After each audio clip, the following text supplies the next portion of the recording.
روانگی۔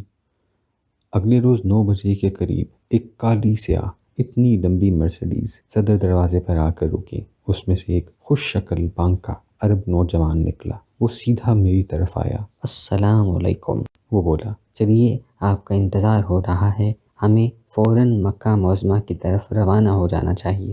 آپ کی تعریف؟ میں نے پوچھا۔ میرا نام غنی ہے، سعودی حکومت نے مجھے شہاب صاحب کا رابطہ افسر مقرر کیا ہے۔ تو کیا شہاب صاحب سیکٹری تعلیم کی حیثیت سے یہاں آئے ہیں؟ میں نے پوچھا۔ نہیں، وہ بولا۔ سعودی حکومت نے انہیں QU شہاب کی حیثیت سے یہاں آنے کی دعوت دی تھی۔ ہمارے یہاں قاعدہ ہے کہ مہمان کے ساتھ ایک رابطہ افسر مقرر کیا جاتا ہے تاکہ مہمان کی ضروریات کا خیال رکھے اور مناسب انتظامات کرے۔